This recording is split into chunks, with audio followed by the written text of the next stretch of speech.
فإنه لا يغفر الذنوب إلا أنت.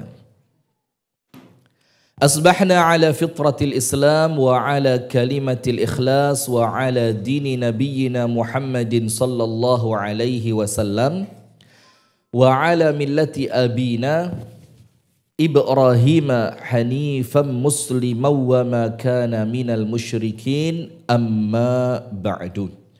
اللهم إنا نسألك علما نافعا ورزقا طيبا وعملا متقبلا آمين ya rabbal alamin. Ibu-ibu sekalian, jamaah majelis taklim Raudhatul Ilmi yang pagi hari ini kita bedol deso boyongan ya dari Masjid Nur Hasan. Saya agak sakit hati saya. Gaya api-api ditinggal. Pindah dari Masjid Nur Hasan untuk sementara ke rumah Alodea, tempat bidan Deni. Semoga Allah Ta'ala memberkahi tempat ini. Amin ya rabbal alamin. Puji dan syukur alhamdulillah kita haturkan kepada Allah atas nikmat yang Allah karuniakan kepada kita. Baik nikmat yang besar ataupun nikmat yang kita anggap kecil.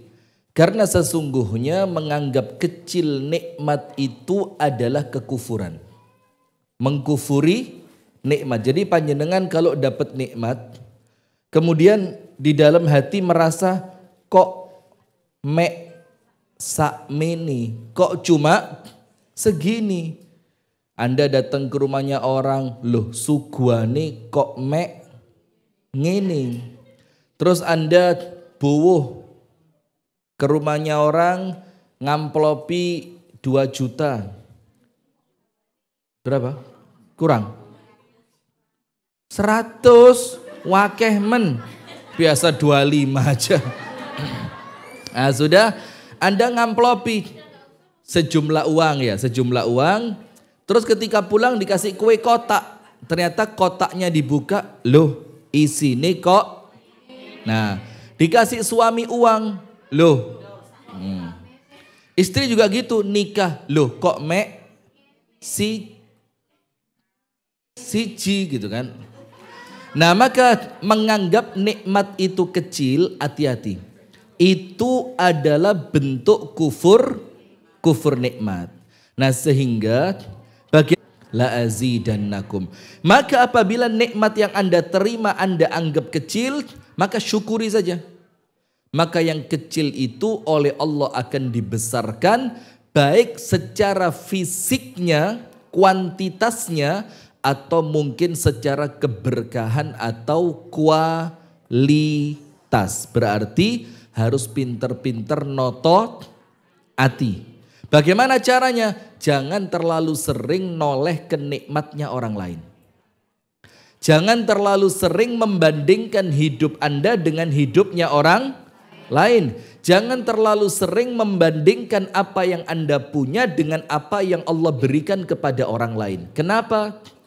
Karena pemberian Allah satu dengan yang lain kepada manusia tidak disuruh mengamati orang-orang yang standar kehidupannya di bawah kita.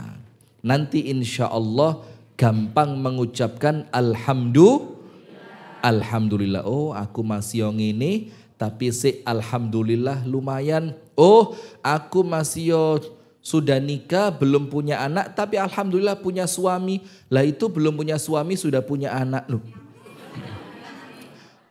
Astagfirullahaladzim. Kok kesana contohnya ya. Sudah wes, intinya itu. Salawat beriring salam semoga tercurahkan kepada uswah kita, suri tauladan kita dan kekasih kita bersama. Nabi besar, Nabi agung, An-Nabi Muhammad sallallahu alaihi wasallam.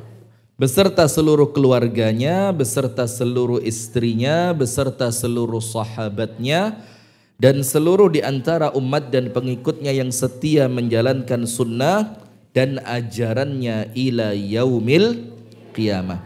Hadirin sekalian, pemirsa Madani TV dimanapun Anda berada, dan ibu-ibu jamaah majelis ta'lim Raudhatul Ilmi yang semoga oleh Allah semuanya diberikan kebahagiaan dunia sampai akhirat. Yang di luar, astagfirullah, Hajah Yuning. Tolong teman-temannya diberitahu, fokus dengerin, jangan ikut ceramah. Itu yang di luar ceramah loh. Yang di luar ceramah itu. Ceramah temanya apa di belakang sana? Oh, arisan, bagus, lanjutkan ya, mudah-mudahan dapat. Ibu-ibu sekalian yang dirahmati oleh Allah, di pagi hari ini kita akan membahas satu misteri di dalam keimanan yang sama sekali tidak bisa diukur dengan logika manusia. Misteri di dalam apa? Keimanan, artinya misteri ini hanya diyakini oleh manusia. Apa yang mau kita bahas? Keberkahan. Apa yang mau kita bahas? Keberkahan. Sering enggak dengar kata-kata, oh mudah-mudahan diberkahi ya.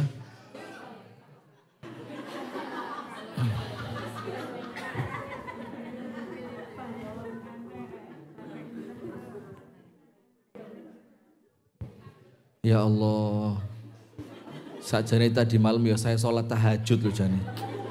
Kok saya ujian berat saja ya. Sudah lanjut, itu balonnya meletus. Tapi coba lihat warna apa yang meletus. Jangan-jangan hijau juga itu. Sudah siap hadirin. Saya mau ngomong apa tadi? Iya enggak, sampai mana maksud saya? Kita sering dengar kata-kata berkah termasuk apa? Doa, mudah-mudahan diberkahi ya. Mudah-mudahan mudah-mudahan barokah gitu kan. Bahkan orang salaman, barokallah gitu kan. Kalau salaman ya apa? Padahal itu kurang lengkap. Walaupun secara makna ya boleh lah. Seharusnya kan ditambahi barokallahu fik. Kalau cuma barokallah itu artinya keberkahan dari Allah. Loh terus apa keberkahan? Nah maka tambahi, salamannya ditambahi barakallahu fik. Semoga Allah memberkahi kamu. Nah maka sekarang begini hadirin sekalian.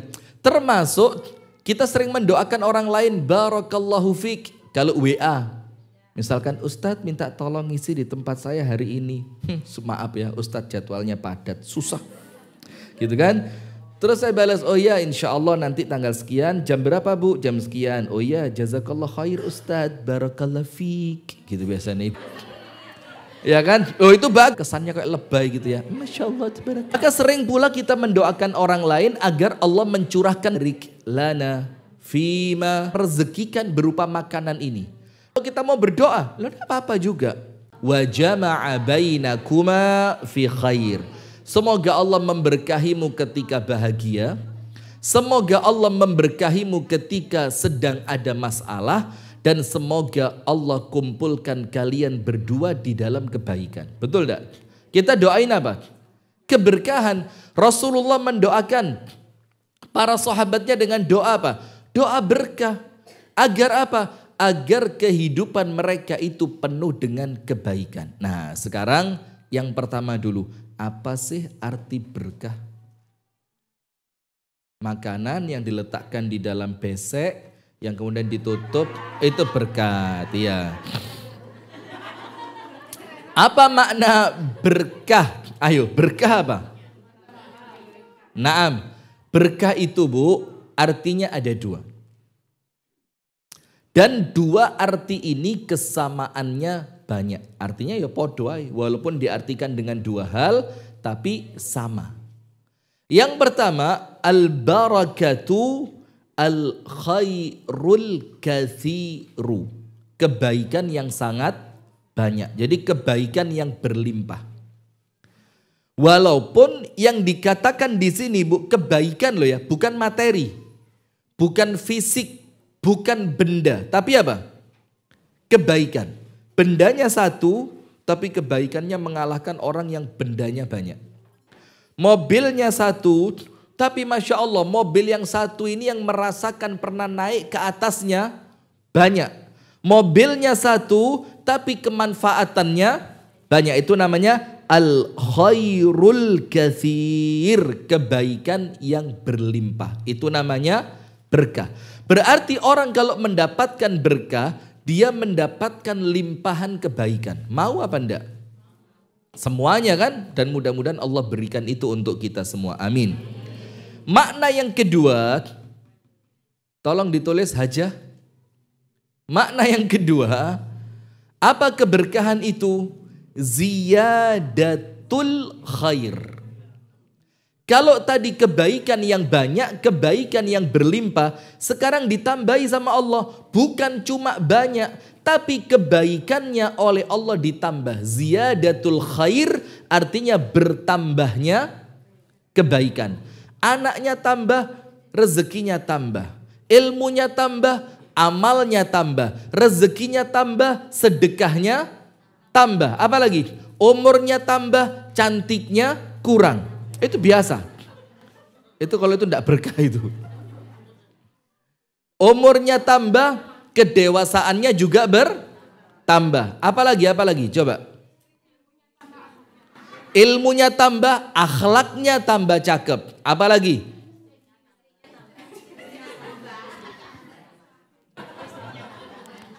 Pemirsa Madani TV dimanapun Anda, jangan ngerusak reputasi Madani TV loh ini. Bisa dicoret saya. Sudah. Maka ketika mendapatkan tambahan nikmat dari Allah, nikmat yang bertambah itu bergaris lurus dengan bertambahnya kebaikan yang Anda terima. Ada enggak orang-orang yang nikmatnya ditambahi tapi hidupnya tambah susah? Ada apa enggak? Yo ada saja. Contoh, orang itu menganggap jabatan itu kan nikmat ya. Ada orang jabatannya naik, ternyata waktu bersama keluarga berkurang. Ada? Ada. Ada orang jabatannya naik, ternyata karena kesibukan, kesehatannya. Ada orang dengan hartanya bertambah, bukan tambah sedekah, bukan tambah tenang ketika sholat, bukan tambah nyaman ketika ibadah, tapi dengan bertambahnya harta, dia bingung hartanya mau diinvestasikan kemana. Nah, maka dengan sesuatu yang bertambah dari nikmat, tapi ternyata kebaikannya, ketenangannya, kemanfaatannya ternyata tidak bertambah, perlu dicurigai jangan-jangan nikmat itu tidak mendatangkan berkah. Tulis. Ya mau saya dikte, sabar dulu loh, apa yang ditulis loh. Tulis. Kullu nafsin. Suaminya Mutin ya. Kullu ni'matin, setiap kenikmatan, la tuqarribuka ilallahi, yang tidak mendekatkan Anda kepada Allah, fahiya, ulang. Setiap nikmat, bahasa Arabnya, nggih. Kullu ni'matin,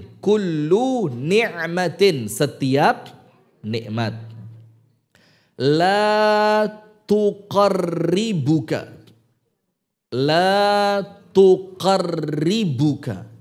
yang tidak mendekatkanmu, minallahi, kepada Allah, fahiya, maka nikmat itu hakikatnya adalah MAMAKAK, maka NINIKA, MAMAT, nikmat, ITUTU, itu.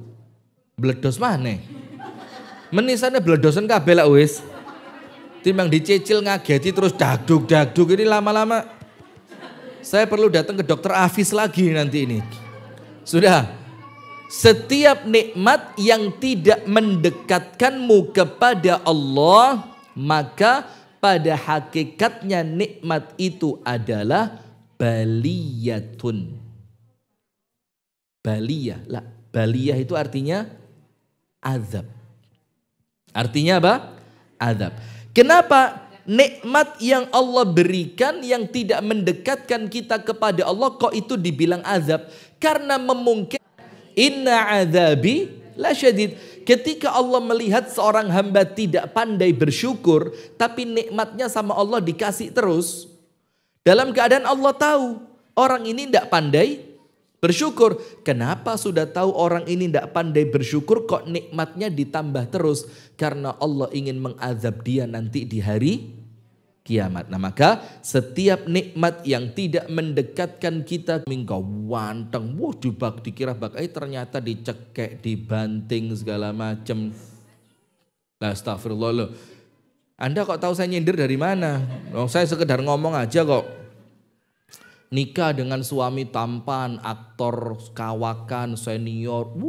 Saya tidak merasakan ini sebelumnya dengan suami yang lama segala macam. Tidak lama hidungnya beler. Coba.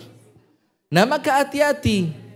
Ada orang-orang yang sengaja Allah berikan nampaknya nikmat. Tapi justru dengan itu Allah ingin memberi apa? Dibikin kaya raya. Jadi dirjen, anaknya kurang ajar. Nempilingi wong, jejeki wong, menganiaya orang. Nah akhirnya apa? Kenikmatan-kenikmatan yang dia punya sebelumnya ternyata mengantarkan dia untuk sengsara. Itu artinya apa hadirin? Artinya nikmat itu tidak menambah kebaikan. Kalau tidak bertambahnya kebaikan dengan bertambahnya nikmat, artinya dia diberkahi atau tidak? Sekarang sebalik. Orang tua kita zaman dulu, kalau zaman sekarang cari contoh susah. Kerjanya bu, tidak seberapa seperti kita sekarang 24 jam tidak pulang, 3 hari tidak pulang. Ada yang sampai pulang-pulang itu kayak sudah dijak ngomong Pak. Kenapa? Tenaganya sudah habis di tempat kerja. Orang tua kita zaman dulu lihat berangkatnya santai tenang, sarapan dulu di rumah sama istri, sempet nganter anaknya sekolah dengan tenang, gak sih ayo ke susu cepetan gak iso panik gitu, uripe kok ketoke gak tahu tenang, hidupnya kok nampaknya tidak pernah tenang, semuanya serba tergesa-gesa, dikejar ini, dikejar itu, ditunggu ini, ditunggu itu, harus segera ke tempat ini, harus segera ke tempat itu. Loh, waktu yang Allah berikan untuk orang zaman dulu yang tenang-tenang, dengan waktu yang Allah berikan kepada orang sekarang yang senengane gopoh-gopoh ini. Wong pengajian jam 8, 9 kurang seperempat baru mulai, ini cerita dari mana ini? Ngono bingungnya gopoh, lo telat kok gopoh. Iya. Jangan telat apa, saya nunggu di bawah dari tadi. Lu serius tanya sama Pak Suminar. Oh iya, masa Ustadz bohong? Yo sekali-sekali paling. Nah sudah. Sudah, jangan dikomentari.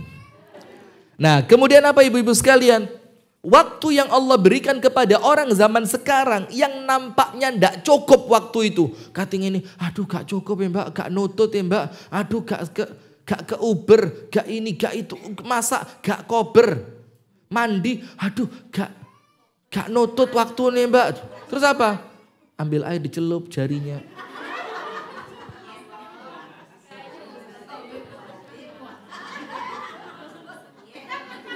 Terus ngaca dikit.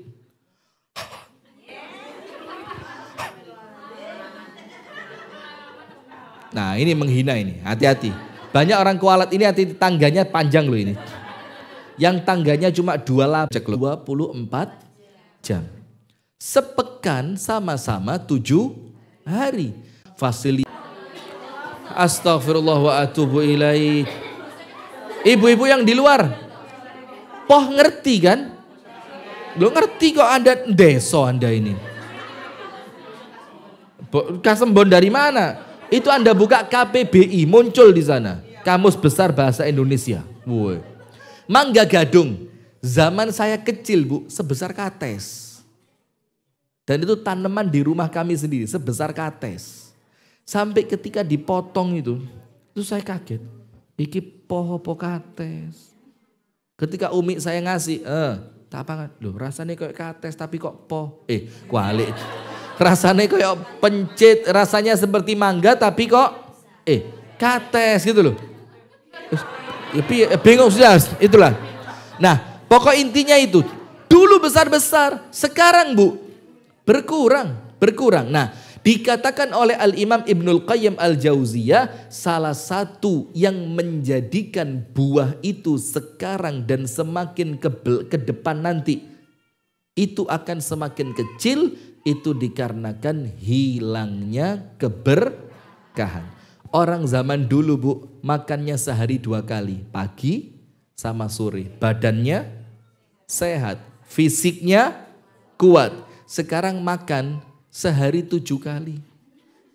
Majelis taklim makan, nanti pulang makan, nanti silaturahim ke rumah temen makan, nanti sore-sore mau jalan-jalan sama temen makan, pulang ke rumah makan, mau tidur makan, ngelilir bangun tidur, tapi fisiknya lemes. Habis makan seharusnya semangat, orang kita habis makan keringetan, ngantuk. Kenapa? Makanannya lebih banyak. Kenapa yang dihasilkan kok tidak lebih produktif? Masalahnya satu. Apa itu? Hilangnya keberkahan. Sip. Poin pertama selesai. Arti poin pertama, apa itu barokah? Artinya berapa? 2. Nomor 1, kebaikan yang berlimpah atau kebaikan yang sangat banyak dalam keadaan materinya mungkin sedikit. Dan yang kedua adalah bertambahnya kebaikan seiring bertambahnya nikmat. Nah, berarti pada poin yang pertama kita perlu muhasabah, introspeksi. Ketika harta kita bertambah, ilmu kita bertambah, jabatan kita bertambah, semuanya bertambah, kok kebaikannya tidak semakin nambah, berarti langsung cek. Langsung apa? Dicek. Bahkan kalau perlu check up. Check up semuanya, mulai ujung rambut sampai ujung. Apa di dalam kehidupan saya yang menjadikan kehidupan saya jauh dari berkah. Sekarang contoh-contoh keberkahan. Sebelum kita jelaskan apa sebab munculnya berkah dan apa sebab dicabutnya berkah. Saya kasih kepada Anda sekalian dan pemirsa Madani TV beberapa contoh-contoh keberkahan. Beberapa Bang? Contoh-contoh keberkahan. Yang pertama, di zaman Rasulullah Muhammad SAW itu ada yang namanya perang Khandaq. Perang dalam keadaan Bu, kota Madinah itu adalah kota yang tanahnya itu adalah tanah dari batu cadas yang keras. Dan itu harus digali dengan alat seadanya. Sudah, ketika para sahabat menggali parit, dalam keadaan kota Madinah, dalam keadaan paceklik, kekurangan makanan, itu salah seorang sahabat Nabi ngundang Nabi Muhammad. Ketika Nabi Muhammad sedang ikut menggali parit, dibisiki sama dia, bisik-bisik. Nabi Muhammad, diundang istri saya ke rumah. Karena alhamdulillah istri saya punya simpanan daging kering. Kalau bahasa kita dendeng ya. Nanti biar dimasak sama istri saya. Nanti ayo panjenengan silahkan makan siang di rumah saya. Tapi ingat Nabi Muhammad, hanya cukup untuk 2 orang. Maka kalau nanti panjenengan jalan, jangan ngajak-ngajak yang lain. Nanti tidak cukup. Kata Nabi Muhammad, stamin. Sudah pulang kamu. Laki-laki ini pulang pelan-pelan supaya sahabat yang lain tidak ngelihat. Bukan karena pelit. Oh, tidak ada sahabat Nabi pelit. Tapi karena apa? Dia kadang makanannya tidak cukup. Sudah. Kata Nabi Muhammad, sudah kamu pulang, beres urusan. Jalan dia, laki-laki tadi tek, tek, tek, tek. Baru beberapa langkah. Apa yang terjadi? Nabi Muhammad mengundang dengan suara keras semua sahabat yang sedang gali parit. Ashabul khandak, kata Nabi Muhammad. Semua yang gali parit, diundang sama si fulan ke rumahnya untuk makan siang. Itu orang denger, cut.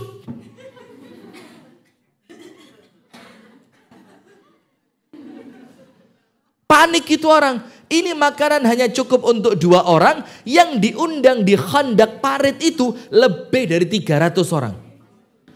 Dia bilang, ya Rasulullah.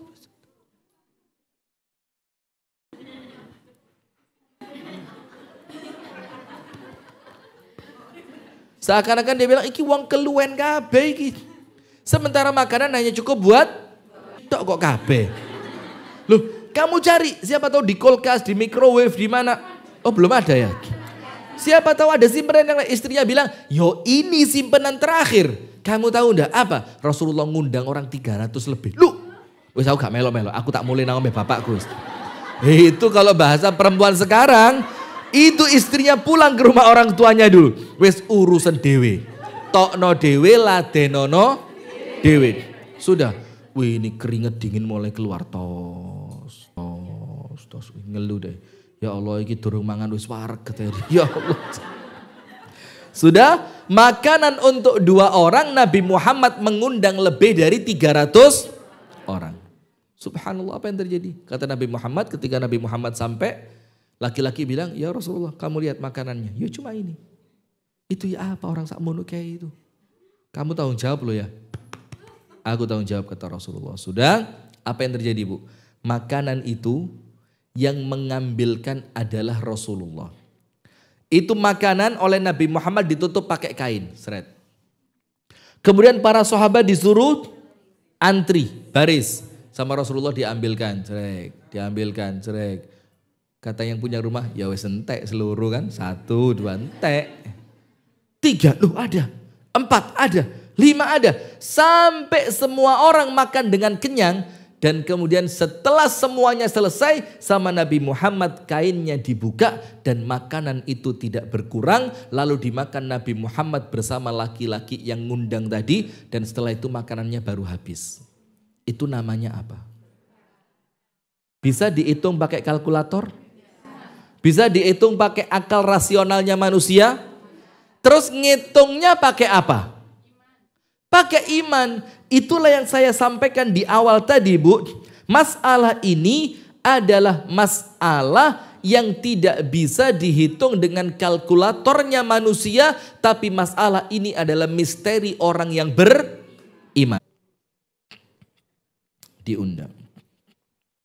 Kemudian apa Bu? Setelah ahlu sufah datang oleh Nabi Muhammad, itu diambilkan susu tadi dari tangannya, diserahkan kepada orang pertama. Abu Hurairah mikir, sing keluwen aku didisik nang kuno. Sudah, kasihkan sama Rasulullah, diberi. Diminum sama ahlu sufah. Sampai orang itu kenyang. Rasulullah bilang, sudah ya Rasulullah, alhamdulillah saya sudah kenyang. Dikasihkan orang kedua, dikasihkan orang ketiga, kenyang. Orang keempat, kenyang. Orang kelima, kenyang. Sampai terakhir, oleh Rasulullah diberikan kepada Abu Hurairah. Kata Abu Hurairah apa? Ya Rasul, kalau mendahului engkau minum, saya ya tidak berani. Maka minumlah dulu engkau, ya Rasulullah Sallallahu Alaihi Wasallam. Baru setelah engkau minum, aku akan meminumnya. Karena apa? Abu Hurairah selain itu adab, Abu Hurairah khawatir kalau terlanjur aku minum duluan dan habis, nanti Nabi Muhammad tidak kebagian. Maka mendingan Nabi Muhammad dulu yang minum. Nabi Muhammad ngerti di situ ada saya. Dan Nabi Muhammad puas, kalaupun itu habis untuk Nabi Muhammad, saya tidak akan kecewa. Sudah, apa kata Nabi Muhammad? La ya Abahir, kamu dulu yang minum. Akhirnya terpaksa diminum sama Abu Hurairah. Karena Abu Hurairah ngelihat di depannya ada Nabi Muhammad, sungkan. Sungkan itu apa? Segen ya. Sungkan, segen, tidak sampai hati. Akhirnya diminum syarat. Ditaruh lagi. Karena Abu Hurairah mikir siapa? Rasulullah, tidak seperti kita. Engkau wes. Ini loh kalau makan prasmanan ini loh. Ini nanti prasmanan ya? Hah? Piringan. Ngarep, gak ada piringnya belas, jajan kotaan. Ndak ada prasmanan, ndak ada piringan, jajan kotaan. Isine mek loro, 1 kue, 1 air mineral. 3, 4. Saya kok belum dapat, coba lihat. Penasaran saya. Ya Allah. Padahal saya sudah minum obat sebelum makan loh ini. Saya kira kan bakal makan dulu gitu ya, tapi tidak apa-apa lah, rezeki di tangan Allah ya. Nah, sudah. Apa? Luwe ngawur. Enggak, saya lapar. Luwe sama ya. Sudah wes, lanjut. Sama Abu Hurairah diminum cuma sedikit, Bu. Karena Abu Hurairah ngelihat Nabi Muhammad perlu juga minum, ditaruh. Apa kata Nabi Muhammad? Irfa washrab. Angkat, minum lagi, diangkat lagi, diminum. Nabi Muhammad bilang apa? Irfa washrab. Angkat, minum, angkat lagi, minum lagi. Sampai kata Abu Hurairah apa? Rasulullah tidak pernah berhenti mengatakan angkatlah dan minum. Bilang irfa washrab, angkat lagi, minum. Sampai ngelihat susu itu kayak belenek. Sudah, sampai umumnya mereka makan di nampan, terus makannya apa? Bareng. Tapi karena orang Arab mereka terbiasa makan di nampan, maka mereka ngerti adabnya. Nah kalau di tempat kita Bu, makan di nampan rasanya kayak...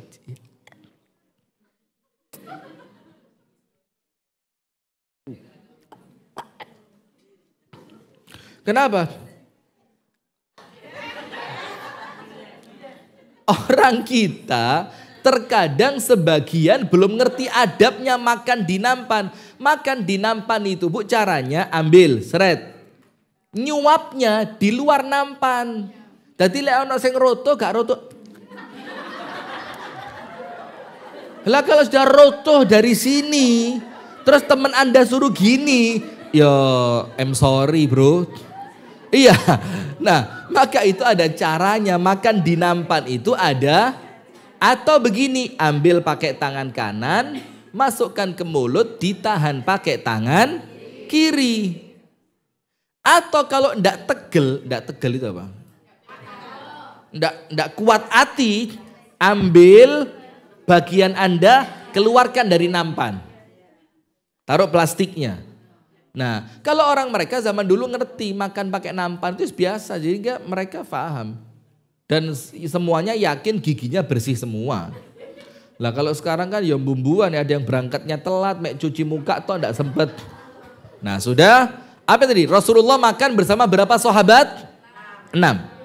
Makan.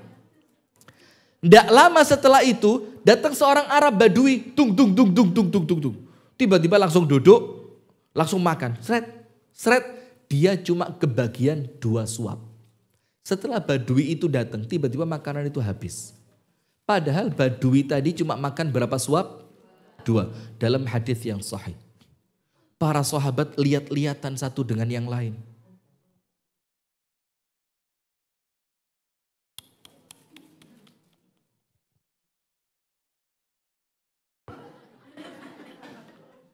Dilihat lagi Badui.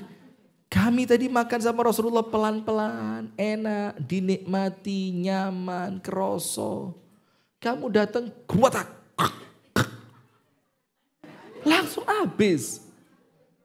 Dan Badui tadi tidak kenyang. Rasulullah bilang apa? Lau. Qala bismillah laka fathu. Kalau orang Badui tadi ketika bledos maneh. Ya tak hitung 3 sudah. Nanti bledosan kelima pengajiannya berhenti. Kurang 2 berarti. Ya siap-siap aja. Kepingin pengajiannya cepet entek bledosan. Sudah. Apa yang terjadi ibu-ibu sekalian? Nabi besar Muhammad SAW mengatakan.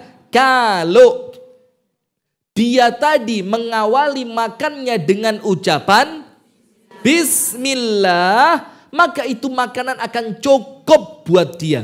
Berarti apa Bu? Terkadang kita ini makan gak warek-warek. Atau warek gak dadi tenaga. Makan banyak gak kenyang-kenyang. Atau makan gak puas-puas. Sudah makan masih kepingin ngemil ini, ngemil itu. Anda banget kan?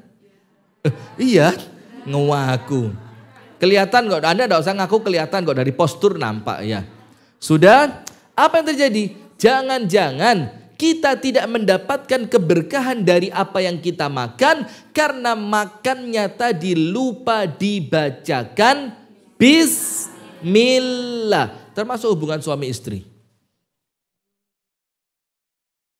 Kalau tidak pakai bismillah, Allahumma jannibna syaitan wa jannibis syaitana ma razaqtana, itu setan ikut nimbrung, akhirnya kenikmatannya tidak dirasakan, yang menikmati siapa?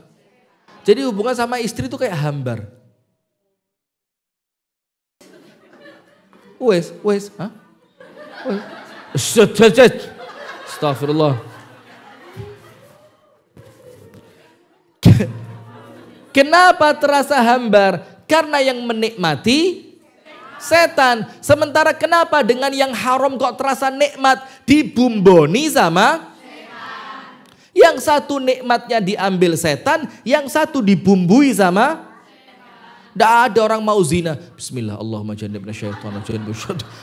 Na'udzubillah min syarri dzalik. Sudah, sip.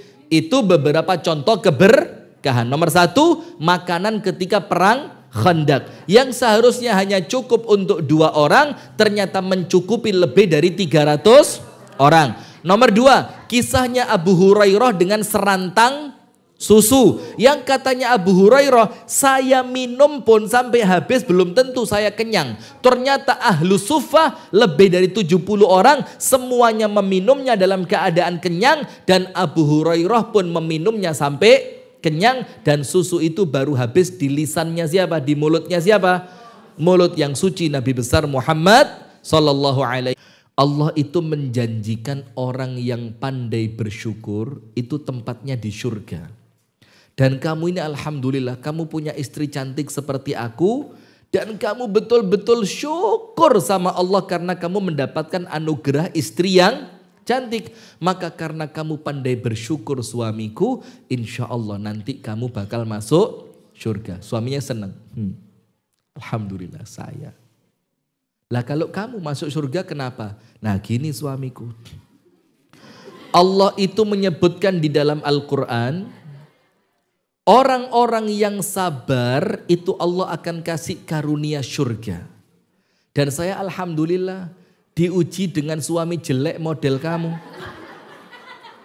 Tapi saya sabar. Maka kesabaranku atas suami yang jelek seperti, ya enggak ngomong gitu ya. Tapi intinya atas ujian suami seperti kamu, tapi saya bisa sabar. Insya Allah kesabaranku ini akan berbuah. Nah artinya apa Bu? Ketika apapun yang Allah beri itu disyukuri, maka pemberian Allah itu akan memunculkan keberkahan. Contoh yang lain. Tidak harus nikmat, tidak harus nikmat. Boleh jadi apa? Sesuatu yang... Coba angkat tangan, ada yang sakit tidak? Dan ini kok tidak tahu Bu ya. Kok sekarang ini yang lagi rame itu autoimun. Iya enggak? Dengar temen anaknya lahir, tiba-tiba terindikasi sakit, dicek, autoimun.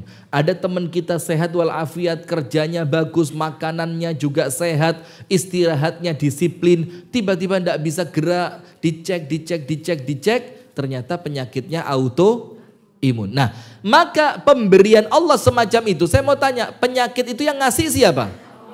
Berarti dia pemberian dari Allah atau bukan? Pemberian. Kalau dia disyukuri Bu, maka sesuatu yang Allah berikan yang nampaknya tadi adalah musibah, itu akan mendatangkan keberkahan. Apa berkahnya? Setelah sakit dia semakin dekat dengan istrinya. Setelah sakit dia tinggal dunia. Akhirnya penyakit itu menjadikan dia senantiasa taat kepada Allah. Berarti penyakit itu ketika disyukuri jadi berkah apa enggak? Karena berkah tadi artinya apa? Bertambahnya kebaikan. Setelah dia sakit tambah baik. Berarti sakit itu mendatangkan berkah apa enggak? Nah, apa syaratnya? Apapun yang Allah beri, syukuri. Itu sebab keberkahan yang pertama. Termasuk kalau dapat nikmat, la in syakartum la azidannakum. Disyukuri maka nikmat itu akan bertambah. Bertambahnya nikmat Dengan ciri apa? Bertambahnya orang itu di dalam ketaatannya kepada Allah. Sip. Nomor 1, faham adik-adik? Waktu kita sisa 5 menit. Padahal baru sebab munculnya, belum sebab dicabutnya. Nomor 2, Anda tulis surah Al-A'raf 96. Surat apa? Al-A'raf. Ayat berapa? 90. Nah. Dan ini umum. Cuma saya ingin menjelaskan kepada Anda dengan penjelasan yang aplikatif. Karena kalau cuma menjelaskan secara tekstual, wis Anda sering dengar. Betul enggak? Oh, sebab-sebab keberkahan. Sebab-sebab harta diberkahi. Sebab-sebab perniagaan oleh Allah diberkahi. Kegelaan. Betul enggak? Kok kayak ceramah, seru-seruan, rame-ramean, kumpul-kumpul, nanti pulang makan-makan, setelah itu enggak ada hasil sama sekali. Enggak ngefek blas di hati. Kerasa enggak? Manfaat? Apa manfaatnya? Nambah berat badan. Berusaha menjalani. Anda ketawanya kok bahagia sekali. Kok kayak terwakili gitu loh perasaan Anda itu. Semakin rutin pengajian kok semakin... Karena semua pengajian ada konsumsinya ya. Sip, begini Bu. Anda buka surah Al-A'raf ayat. Ibu-ibu di belakang. Yang di bawah. Ada tadi. Yang di bawah. Oh ya, bagus. Dengerin ya. Bagus. Surat Al-A'raf ayat berapa tadi? Yang di bawah. Al-A'raf ayat berapa? Bawah. Al-A'raf betul 96. Bagus, Masya Allah. Saya ini punya indera bukan cuma 5 Bu, 12. Jadi walaupun beda lantai gitu ya kerungu saya. Sudah. Al-A'raf 96. Allah Subhanahu wa taala berfirman, walau itu sekiranya. Dan kalimat sekiranya ini Bu bisa dimaknai syarat. Bisa dimaknai apa? Syarat. Orang itu mendapatkan syarat untuk mendapatkan sesuatu di balik syarat. Betul apa enggak? Karena yang dituju sama seseorang bukan syaratnya, tapi apa yang datang di balik. Contoh, kamu bisa bebas kalau kamu berperilaku baik. Berarti dia berperilaku baik tadi syaratnya kan? Tapi dia bukan hanya mengejar syarat, karena dia tahu di balik syarat yang dia lakukan ada sesuatu yang dijanjikan. Kamu bakal bebas. Nah sekarang begini, Allah Ta'ala firmankan, walau anna ahlal qura, sekiranya penduduk suatu negeri, penduduk suatu kampung, amanu, syarat pertama apa? Iman. Syirik. Tidak boleh syirik, namanya iman, lawannya iman apa? Syirik, dia kufur kepada Allah. Nah, maka tidak boleh ada kesyirikan. Amanu, sekiranya penduduk suatu negeri itu beriman. Wattaqau, dan mereka bertakwa. Sekarang tunggu dulu, takwa itu apa? Menjalankan perintah, menjauhi larangan. Wis, itu kan makna yang sering Anda dengar kan? Sekarang makna yang aplikatif apa? Menyesuaikan waktu dengan amalan, itu takwa. Tulis. Menyesuaikan waktu dengan amalan. Plus menyesuaikan tempat dengan amalan. Menyesuaikan waktu dengan amalan dan menyesuaikan tempat dengan amalan. Ngerti enggak maksudnya apa? Begini. Waktu malam, ada amalannya enggak di waktu malam? Nah ya sudah, apa amalan-amalan dia? Sehingga takwa itu ittaqillaha haitsuma kunta. Bertakwalah kepada Allah dimanapun dan kapanpun. Dimanapun kamu berada dan kapanpun waktu yang kamu jalani. Nah maka setiap waktu dan tempat, belinya jujur, tidak menipu, gampang menjualnya, tidak memberatkan, gampang ketika membeli, tidak kebanyakan, nawar, timbangannya harus pas. Nah itu ketakwaan di pasar. Ketakwaan di tempat kerja apa?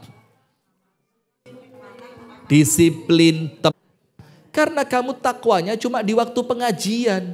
Kamu takwanya cuma di masjid. Kamu takwanya cuma ketika waktu sholat. Sementara takwa kamu di waktu kerja, di tempat kerja, itu tidak ketemu. Luang kamu kerja dengerin ceramah. Masya Allah, tabarakallah.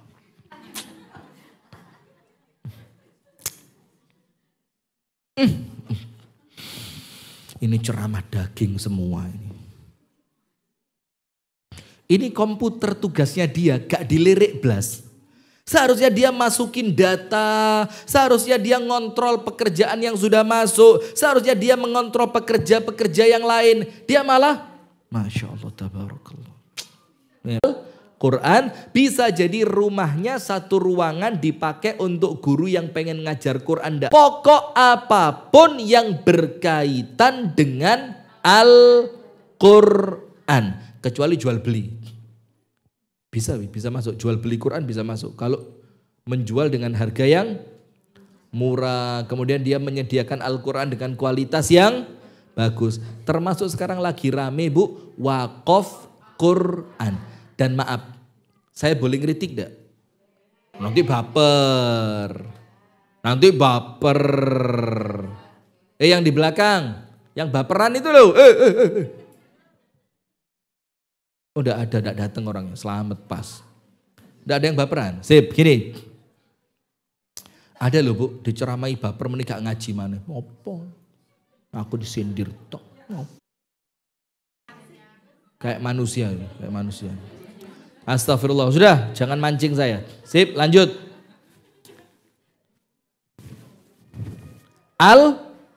Al-Quran. Saya mau cerita apa tadi yang kepotong sebelumnya? Wakaf. Begini, banyak orang-orang kalau haji atau umroh itu beli Al-Quran di sana untuk diwakafkan di Masjid Nabawi atau Masjidil Haram. Panjenengan pernah enggak? Mudah-mudahan sama Allah diterima. Dan insya Allah pahalanya besar. Tapi amal yang terbaik itu amal yang manfaatnya besar. Anda wakaf Quran di Masjid Nabawi, Masjidil Haram, manfaatnya apa? Kepingin Quran Anda dibaca? Kepingin? Sementara di sana Quran yang terbitan Malik Fahad, yang dibiayai gratis oleh kerajaan Saudi Arabia, itu melimpah. Di setiap pojokan masjid ada. Sementara di Indonesia, di daerah Sulawesi yang paling dalam, di daerah Sumatera yang paling dalam, di pedalaman Kalimantan, di pedalaman Papua, itu banyak bahkan pondok-pondok yang Qur'annya jelek-jelek. Kenapa Anda tidak mikir diwakafkan di Indonesia saja? Woi, mana yang wakaf? Oh, tadi katanya ya, tiba-tiba gini enggak saya Ustaz. Nah, maka bukan tidak boleh Bu, wakaf di sana bukan tidak boleh, tapi persyaratannya juga ketat. Yang boleh, astagfirullahaladzim. Yang boleh masuk di Masjidil Haram, baik Mekah ataupun Madinah, itu yang betul-betul terbitan Malik Fahad, distempel dread. Itu dicetak betul-betul. Jualan Quran, cek kan, dibersihin, dicek, diganti, dibersihin, dicek, diganti. Kalau ada dia masukkan, dikeluarkan. Serius, dan saya pernah. Atau begini, pondok tahfidz Quran yang penerimaan santri baru, Anda tanya ke gurunya, Ustadz, santri baru kira-kira masuk berapa? Oh, tahun ini kira-kira masuk 30 orang santri. Ustadz bilang sama mereka, tidak usah bawa Quran dari rumah, semua santri Quran untuk hafalannya dari majelis taklim kami. Raudhatul Ilmi, sadurunge kedisian liyane lho. Raudhatul Ilmi duluan. Sadurunge kedisian sing jamaah ya podo kabeh. Wong Raudhatul Ilmi jamaahnya juga ini, pengajian lain juga ini, satunya lagi. Iki pengajian kok podo kabeh ini. Bahkan pengurusnya sama.